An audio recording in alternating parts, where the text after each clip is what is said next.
chafya. 3. Usishike uso wako. 4. Epuka sehemu zenye watu wengi. Weka umbali salama baina yako na wenzako. 5. Kaa nyumbani ukiweza, hasa ikiwa una dalili zozote za ugonjwa. Kwa maelezo zaidi tembelea www.who.int.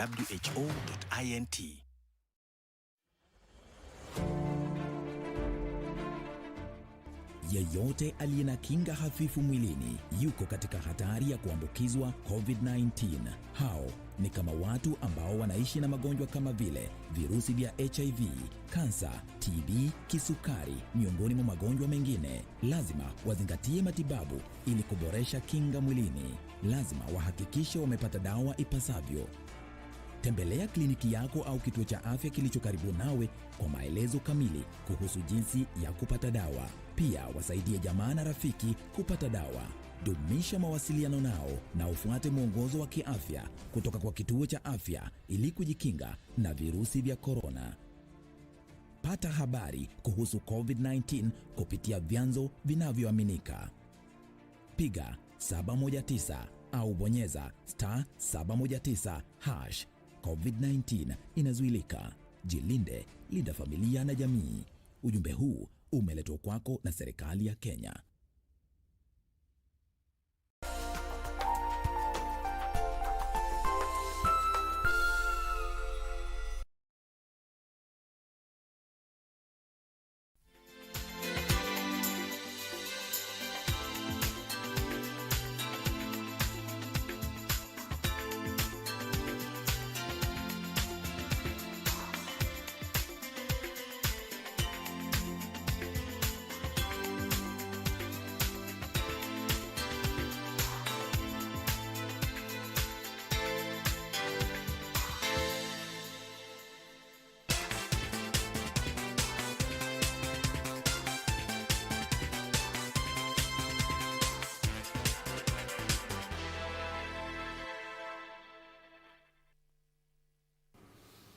A very good afternoon to you. Thank you so much for creating time for us. We are now going to begin our news bulletin. This is where you're going to find out what has been happening in Kenya and beyond borders in the midst of the outbreak of coronavirus. Today, globally, the cases have gone above 4.9 million, with 325,000 people having died to COVID-19. We'll be giving you details about what is happening on a global perspective and bringing you closer home to tell you what interventions have been put in place and how Kenyans are adjusting to this new normal. A very good afternoon to you. My name is Serfine Achieng and our sign language interpreter is Byron Abuli. Now, we begin with what is happening across the counties. The national and county governments, in conjunction with other partners, have intensified mitigation mechanisms to contain the spread of the coronavirus in the wake of increased positive cases. Amref Health Africa has commenced the manufacture of quality and affordable personal protective equipment to fight COVID-19 at its Dagoretti Fashion and Design Center in Nairobi. The initiative is supporting young women and girls from informal settlements and around Nairobi to produce mask and surgical gowns to be affordably sold to local communities and hospitals across the country to help in preventing the spread of COVID-19. The country is slowly adapting to the new normal as the adverse effects of the coronavirus pandemic continue to take its toll. Stakeholders now partnering with the government to cushion Kenyans from the pandemic.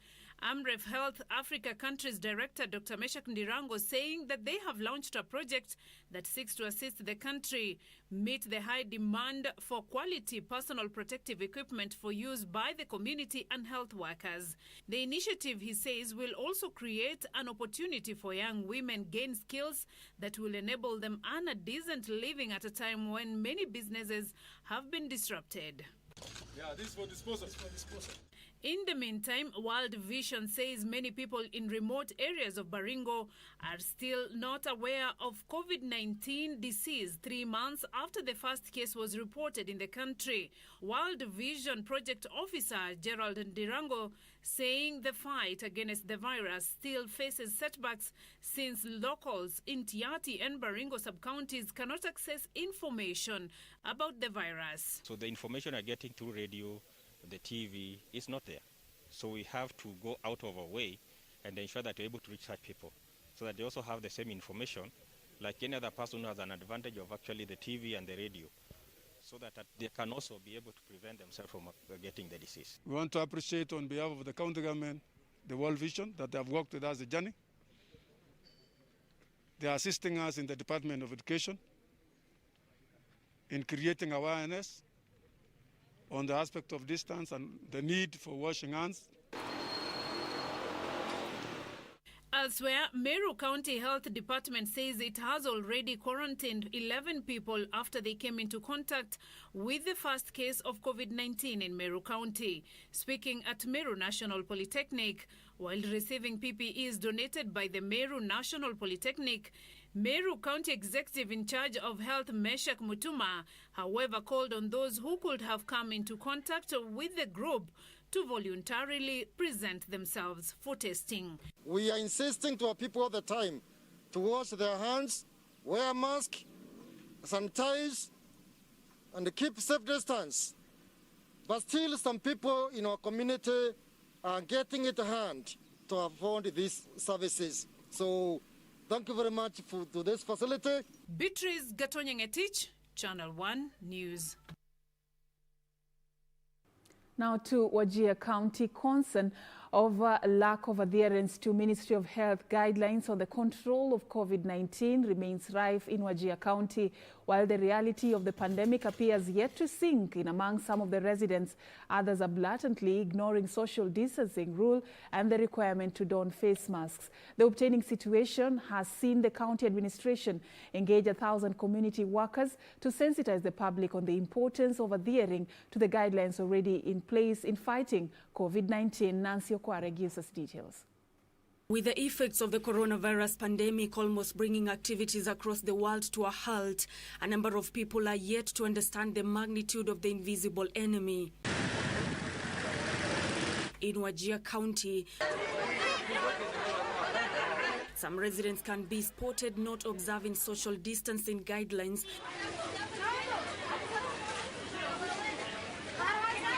as they go about their daily activities, perhaps oblivious of the danger lurking in their midst. The apparent recklessness evident within the region's markets as well as public places, as sections of residents ignore guidelines issued by the Ministry of Health aimed at controlling the spread of COVID-19 with reckless abandon. Hakuna social distance. Watu tu wanasema tukivaa hii mask hata tukaribia hakuna shida. Hii mask ingine si watu hawafai kwa sababu wanajilinda hiyo ugonjwa, lakini kukuogopa tu serikali ili ambiwe kama ufai mask unawekwa ndani. Vile tunakaribiana na watu social distance, hiyo ninaona hata mimi niko mashakani, kwa sababu mtu mmoja akiwa na hiyo kitu hapa, hata mimi mwenyewe nitakuwa kwa hiyo janga, kwa sababu hii maneno ya social distance hapa haitiliwi maanani sana.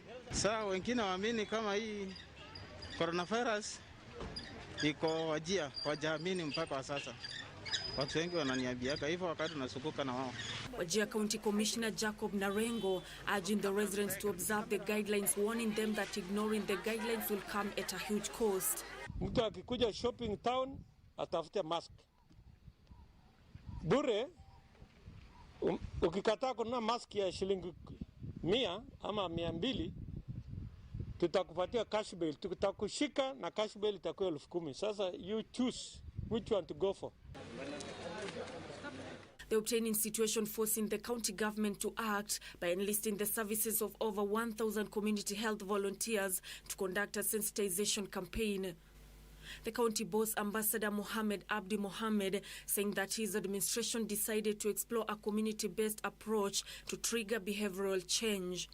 I will request and urge the people in Sokomujinga, the traders who are there, to strictly follow the health regulations, including having the masks, and they make sure that there are spaces between the stalls. I know there could be some few people who do not adhere to those regulations, but the law will catch up with you. Health Chief Executive Committee member Ismail Isaac calling for cooperation with the volunteers as they undertake the noble task. We ask the communities to be in cooperation, to work in cooperation with them. Whatever they are telling you is what has been trained, and it will go a long way in averting this disease. Nancy Okware, Channel 1 News.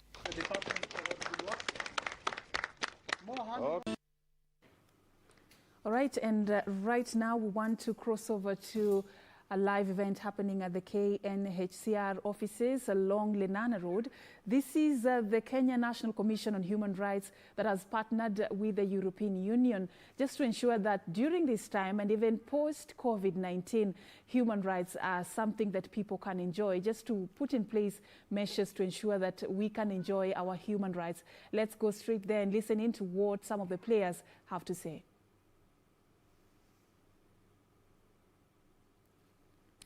All right, we'll be getting back to that story once we get it ready. But now let's move on. A contractor working on the 1 billion shillings Malaba sewerage project is on the spot over delays to complete the line. The project is only 11% complete 6 months after its launch. Busia County Boss Hospital Achieng challenged the contractor to step up and quickly finish the 1 billion shillings project funded by the African Development Bank. The project said to have stalled due to delays in compensation of those affected. Achieng saying he would convene a meeting with Rift Valley Water Works Authority and Lake Victoria North Water Works Development Agency to ensure corporate social responsibility is adhered to. They were just trying to survey where the sewer line is passing, and we were discovering it's being implemented in a very erratic way. I think there was no public participation. Some people have also encroached up to the sewer line. We need to talk to them so that the project progresses. The county boss says Malaba has been upgrading to a municipality and therefore the sewerage system must meet the set standards, thus the need for a modern and effective water and sewer system. Caroline Kamar reporting for Channel 1 News.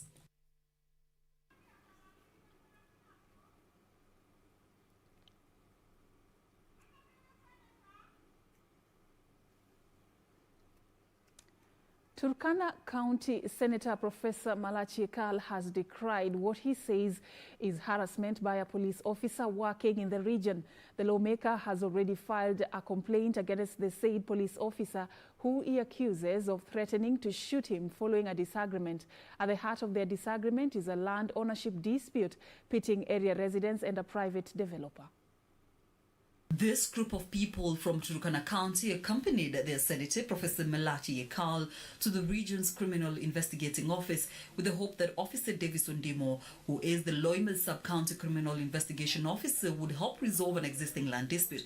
But Ondimo would hear none of it. Kufika mahali pale, akasema ya kwamba sasa mnataka nini? Mheshimiwa akasema ya kwamba tumekuja hapa kwa sababu ya issue ya lands. Kwa sababu nasikia ya kwamba nyinyi mmeingilia mambo ya mchanga. Mheshimiwa wakati aliposema hivyo, alianza kabisa kusema ya kwamba tokeni kwa ofisi yangu. Get out from my office. Stupid, get out, get out. Sasa sisi tukatoka tu pale kufika kwa mlango, akaanza kusema ya kwamba mimi hakuna kitu utanifanyia, na sasa hiyo akaanza kutoa bunduki. The incident saw the senator file a complaint at Lodwar police station and later report to the county criminal investigation office to record a statement. At a personal level, I'm going to sue whoever is concerned, whether it's the department or the officer himself. Ekal alleging that the police officer drew his pistol and threatened him before ordering him to leave his office. Wananchi have been complaining about a guy who is a DCIO at Loima. And this person has been disturbing Wananchi and has been involved in land issues. So as a representative of the people, I went today to ask what a DCIO is doing with land issues. His job is to investigate crime. Efforts by KBC to reach the officer for his response on the matter proved unsuccessful. Caroline Kamar reporting for Channel 1 News.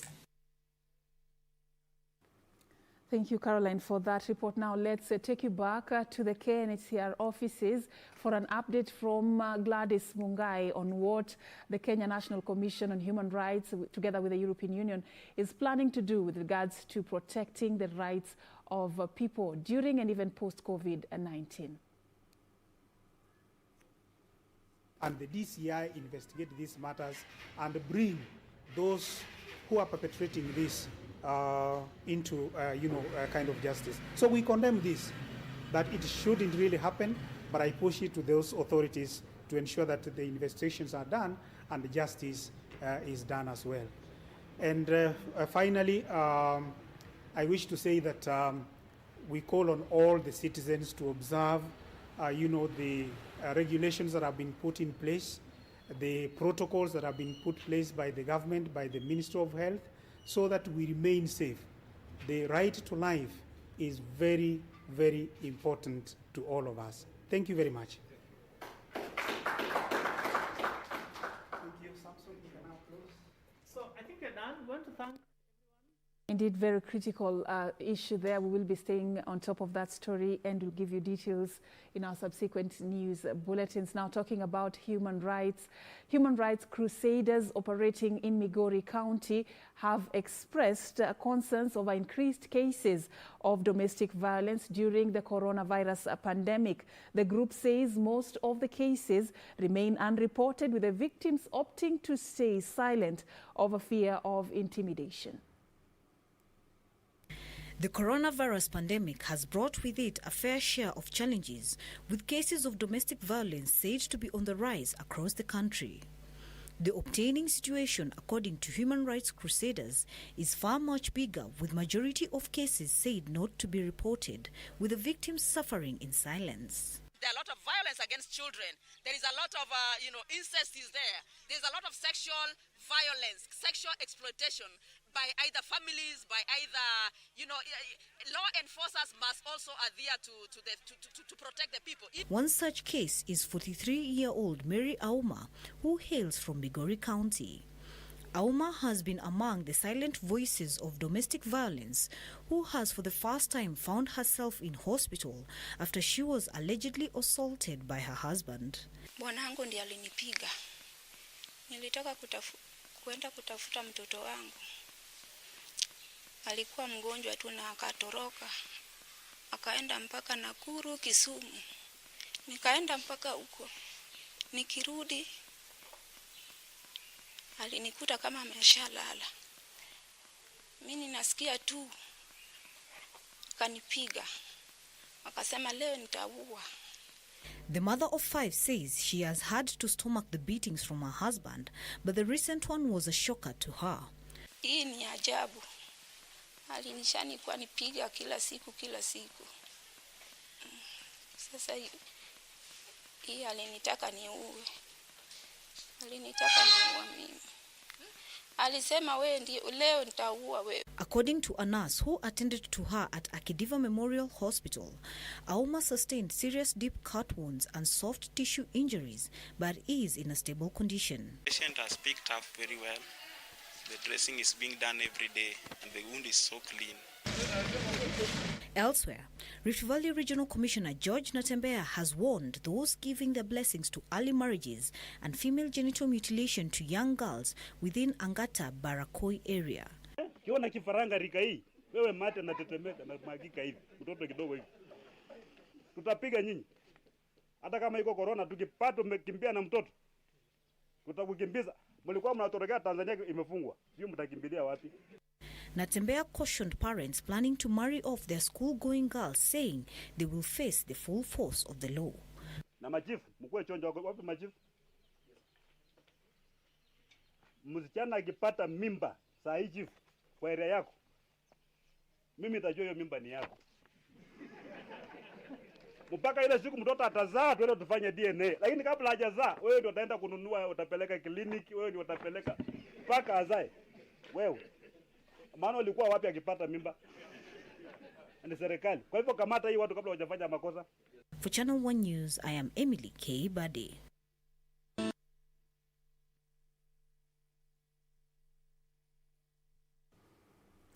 All right, moving on now, it's time for us to bring you up to speed with some facts about coronavirus and what needs to be done to help different groups.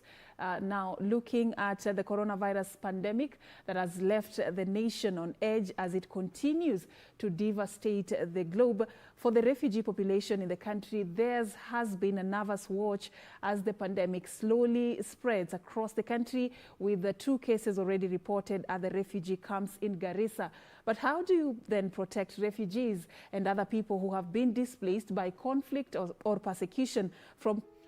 Stay at home to avoid interacting, to avoid crowds, and also maintain hygiene. We want to thank our partners who have extended hand-washing facilities into these refugee camps, because this will go a long way in controlling or just ensuring that we do not have cases of COVID-19 in the refugee camps.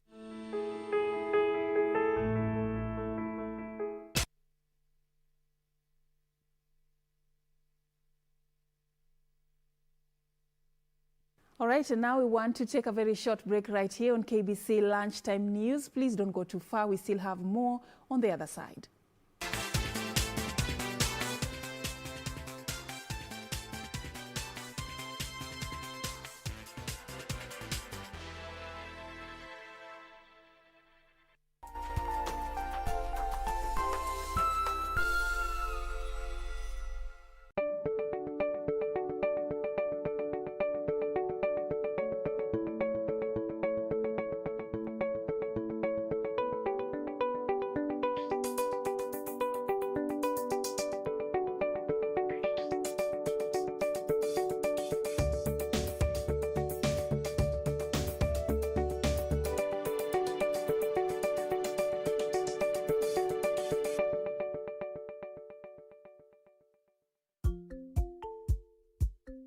Education is key. Education. To develop a nation. Education. Giving every learner the material for learning.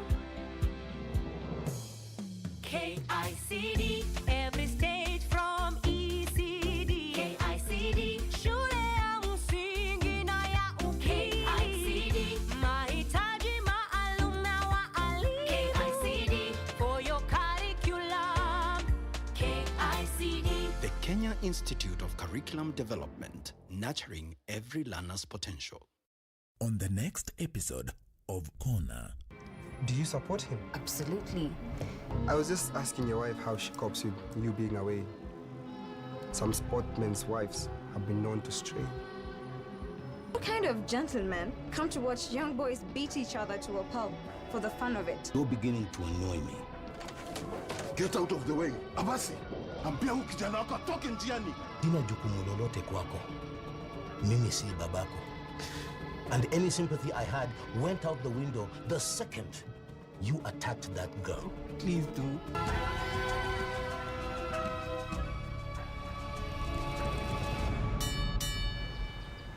On the next episode of Elena's Ghost. I can have everything, and you're gonna sign it. Even if I have to cut off your hand to accomplish this. You're not leaving me penniless. Elena's lost her memory and doesn't know who Monte Cristo is. She doesn't even know who she is, understand? What if Monte Cristo takes advantage of the situation? I have to go. I have to go. I have to go now. You're not going anywhere. Don't even try it. Well, Dulce, my little niece, huh? Let's see what you're up to, shall we? But the thing is that I know who you really are. Sign it. Sign it.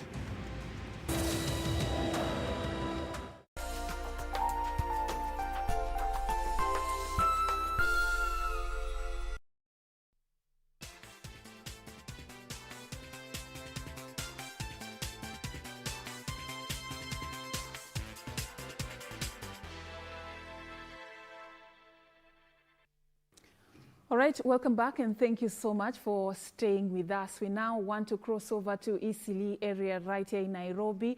Today there was the ongoing exercise, the free mass testing that is targeted for that particular region. We have our reporter Serfine who has been traversing different parts of Eastleigh just to find out how this exercise is progressing. Serfine, what can you tell us about even the turnout and the manner in which this exercise is being conducted compared to how it happened in the past? There was a low turnout. Today, if you compare that, what can you share with us?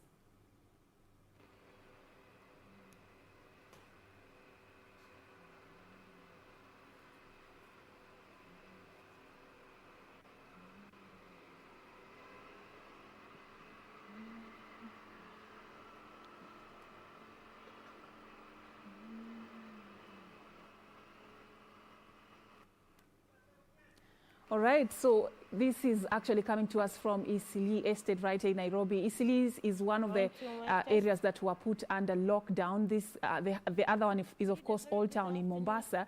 And what has been happening is a targeted mass testing of residents just to find out how the spread of coronavirus is in those particular regions that have been termed as hotspots. Now, let's listen into what Serfine is telling us. And we are at the St. Teresa's Boys, whereby the exercise, though picked up in a very slow pace, has kind of picked up, and we've seen a number of people streaming in as compared to earlier on in the morning, whereby we saw a very limited number of people coming in for the testing. We've also been able to hear the public service announcement being made around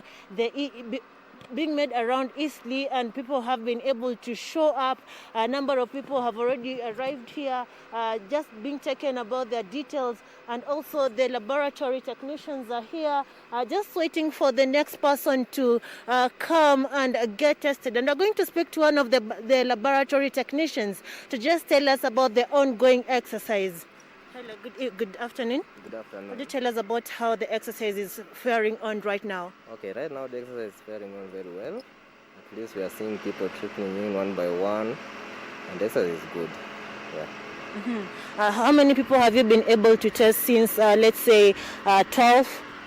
So far, I've tested around, let's say, 15 there. How many? 15. 15 people? Yeah. And how many are you expecting as of today? We're expecting around 300. Mm-hmm. Yeah. And once one is tested, how are they able to get their results? Do they have to eat for the 24 hours? And how are you able to tell them their results thereafter they're tested? Okay, about the results, they are able to get it after 24 hours. Yeah. They will be channeled through their phone numbers. Mm-hmm. Yeah. Okay, and apart from the public service announcement that's going on telling people to show up and test, given that the numbers are really few in the morning, and right now you can see a number of people have started streaming in, is this exercise bound to continue up to tomorrow, or is it just for today? And what time will you close if it's today? Okay, we are excited to close it at 3, but I'm seeing we will extend it. Mm-hmm. Yeah. Up to tomorrow? No, up to today we'll extend it around up to 5. 5? Yeah. Thank you very much. You said your name? Willie Juma. Thank you very much. That is one of the laboratory technicians here at the St. Teresa's Base Eastleigh, who is conducting the COVID test for the people who are showing up to get tested. And he says that although it had been scheduled that the exercise was supposed to start at 10 a.m. and continue up to around 3 p.m., they've decided to extend the process up to around 5, so as to allow more people to show up and get tested. This is just one of the initiatives that the government has put to ensure that they're able to tame the spread of COVID-19, but they're also opening up a number of mobile laboratories in different places. Given that Eastleigh is one of the areas that was put under a partial lockdown, given that it had recorded so kind of the highest number as of the 7th of May, when when the government announced that it had been put under a partial lockdown, as well as Old Town Mombasa. Well, we're still following up on this to ensure that we get the whole exercise and how it goes on up to the same time that it says that it will go on up to 5 p.m., calling on people here in Eastleigh to show up and get tested. Back to you, Serfine. I'm Serfine. Serfine coming to us from Isili. Today there was the free targeted mass testing exercise that commenced at 10 a.m. and according to the earlier plan, it was supposed to be coming to a close today at 3 p.m. But from the information we are getting from one of the lab officers there that Serfine has interviewed, they could be extending this exercise today until about 5 p.m. All courtesy of just ensuring that as many people as possible are tested. The exercise is happening in 3 locations: St. Teresa's Boys Secondary School, New Isili Primary School, and Zawadi Primary School. We will be getting a clear picture on how it progressed throughout the day. Now, we take you to Kisii County, where a section of leaders in Kisii are expressing concern over poor land management and that compromises food security in the region. According to Bamachoge Burabu legislator Zadok Ogutu, the issue needs urgent intervention given that the area is also suffering from landslides occasioned by poor environmental conservation. Bomachoge Borabu legislator Professor Zadok Ogutu says in spite of the agricultural potential and ample climatic conditions in Kisii County, thousands are faced with challenges of food shortage occasioned by heavy rains. While distributing foodstuffs to victims of landslides, the lawmaker blamed shift to sugarcane cultivation as one way that occasioned the food shortage. With more sugarcane being grown in Transmara, where our people used to get their farms and get some food from during the better rains, the sugarcane has taken those farms. I am very sure that this area will remain a needy area. The long-term strategy, as I spoke at Botaranda, is to embark on better land management. The Member of Parliament claims, contrary to the assurances given by the County Agriculture Hesman on Sorigo, that there was enough food to support the residents in the coronavirus period. Many residents are yet to benefit from the relief food.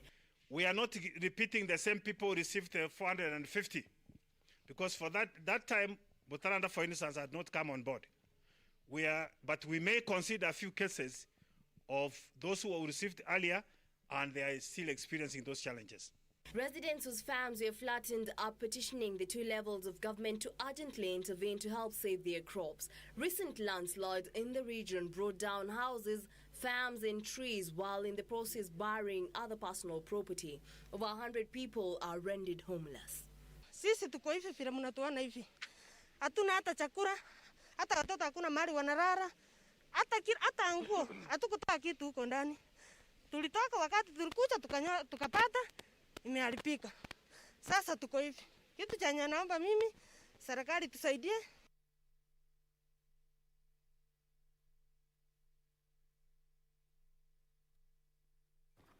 All right, and voting is underway in Burundi as the citizens of the East African nation moves to elect their new president, members of parliament and communal council members. The exercise coming amid concern of a possible manipulation of election results, with social media platforms said to have become inaccessible as voting kicked off today. Voting is underway in Burundi to elect a new president, with incumbent Pierre Nkurunziza stepping down after 15 years, with around 5 million voters expected to participate in the general elections. 7 candidates hope to replace Nkurunziza as the next president of Burundi, with the governing CNDD-FDD party candidate Evariste Ndayishimiye and opposition leader Agathon Rwasa of National Congress for Liberty considered the main contenders. Polls opened at 6 a.m. local time, with reports indicating that social media platforms including Twitter, WhatsApp and Facebook had been blocked, with only those using virtual private network S, which masks a user's identity, able to access the social media sites. Voters in the diaspora will not cast their ballot because of the coronavirus pandemic. Polling stations are expected to close at 4 p.m. local time, with preliminary results expected to be out on 25th May. The Electoral Commission announced that there will be 53 international observers, who include personnel for the embassies of Tanzania, Egypt, China, Kenya, South Africa, Democratic Republic of Congo, Nigeria, Russia and Africa Union Mission in Burundi. The Commission has banned the use of mobile phones and cameras by observers and poll agents inside polling stations. Under the new constitution, the winner will now serve an extended 7-year term, renewable once. The changes would have allowed Nkurunziza to serve as president until 2034, but he opted to retire, but with a new role, to be known as the supreme guide to patriotism, with Burundi's new president required to consult him on matters of national importance.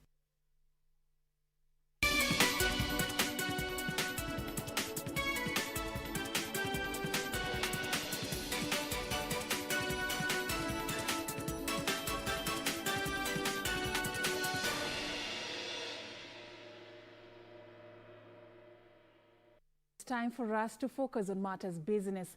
Up to 60 million people will be pushed into extreme poverty by the coronavirus, the World Bank has warned. World Bank President David Malpass projects global economic growth to shrink by 5% this year as nations deal with the virus. Regina Manyara Gitao brings us details of this and other stories from the international scene.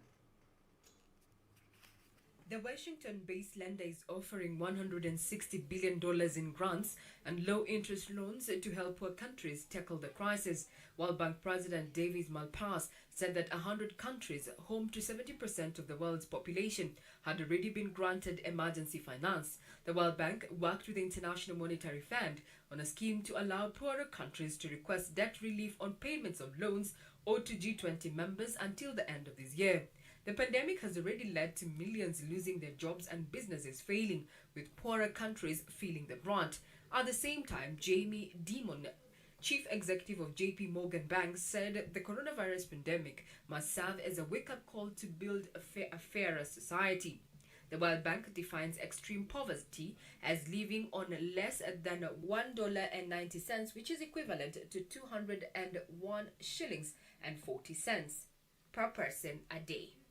Elsewhere, UK's inflation rate fell in April to its lowest since August 2016 as economic fallout of the first month of the lockdown hit prices.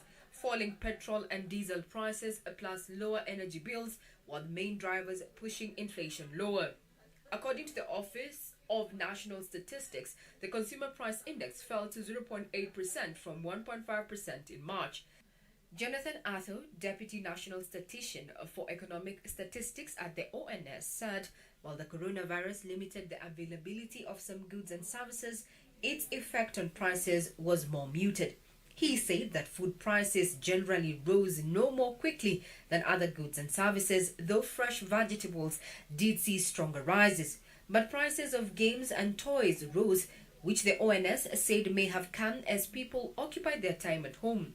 Most economists had expected inflation to fall to a 0.9% last month and have a predicted rate that will fall further as the economic fallout of the pandemic continues. CPI is now far below the Bank of England's 2% target. Finally, Johnson & Johnson announced Tuesday it would stop selling its Talak baby powder in the United States and Canada, saying demand had dropped in the wake of what it called misinformation about the product's safety amid a barrage of legal challenges.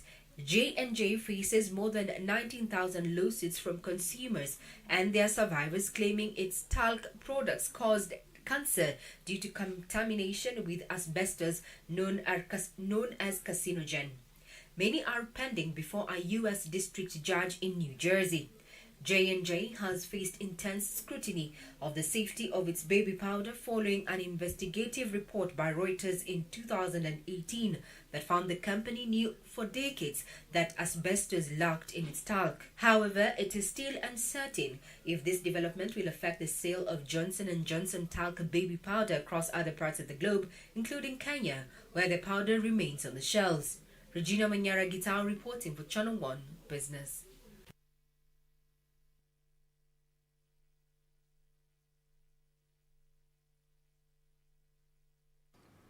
And Kenya has secured 106 billion shillings from the World Bank to plug the budget deficit.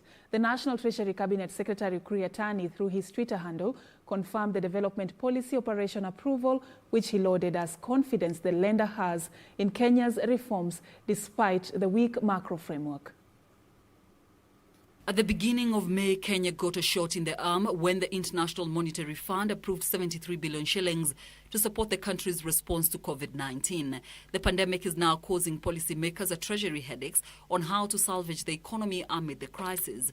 According to Yatani, the pandemic has disrupted plans to reduce fiscal deficit to below 5% within the next 3 years, with revenue shortfall expected to widen in the current financial year. Stress, not only on debts, but also meeting other obligations in terms of financing government. But I want to assure Kenyans that the interventions that we put in place will sustain our trajectory of growth by making sure that we do not default on debt payment and Kenyans do not suffer as a result of lack of appropriate and targeted expenditures. KRA was facing a collection shortfall of 212 billion shillings as of March, which is expected to widen.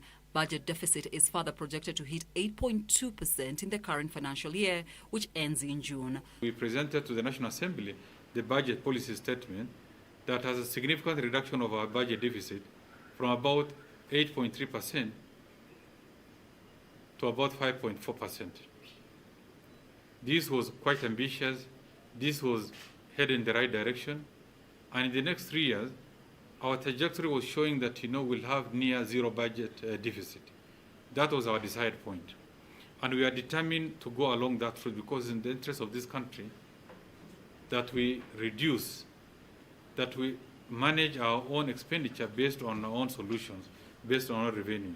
But then unfortunately, as we embarked on this, now we've been hit by this shock. Through his Twitter handle, Yatani says the development policy operation is the largest Kenya has ever received from the lender. He says the fact that World Bank does not provide budget support to countries with weak macro framework is a testimony of the confidence levels of the bank in our policy reforms. The 106 billion shillings GPO is meant for budgetary support in the current financial year.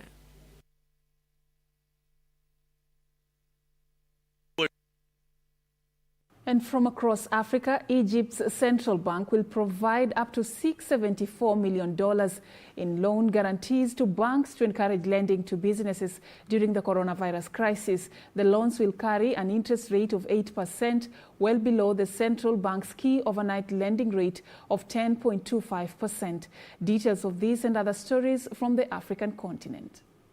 In 2018, when there was this trade war, and many emerging markets were affected, and we lost a lot of funds in 2018, but it did not affect our program or our indicators. So this was an examination and a test for the resilience of our program. According to Egypt's central bank, the decision has been prompted by increased business risks in the market, especially with regards to companies and finance. The coronavirus pandemic has wreaked havoc on Egypt's economy, particularly the virtual shutdown since March of the country's tourism industry, which represents about 5% of gross domestic product, and the closure of restaurants and cafes.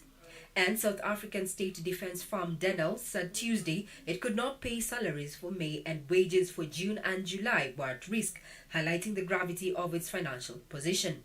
Denel is one of a number of struggling state enterprises the government has been keeping afloat with bailouts, but are now being battered by the fallout from the coronavirus pandemic. Denel chief executive Daniel Dutoit said in a separate statement the company was in ongoing conversations with the government to find solutions to the current crisis.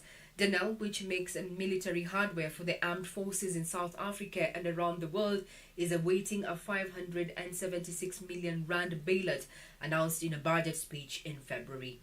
Finally, Lafarge Africa will freeze capital expenditure this year. Chief Executive Halid Dokani said after the cement company focus dropped in second quarter sales as the coronavirus pandemic hits demand. Major infrastructure projects have been put on hold. El Dokani said, citing Nigeria's lower oil revenue because of a slump in oil prices, with the company's sales volumes also hit by the country's coronavirus lockdown. Nigerian Monday said a phased reopening of the economy would go ahead more slowly than planned, and that it would impose targeted lockdown measures in areas that report rapid increases in coronavirus cases. There have been 6,175 confirmed coronavirus cases in Nigeria with 191 deaths. Regina Manyara Gitao reporting for Channel 1 Business.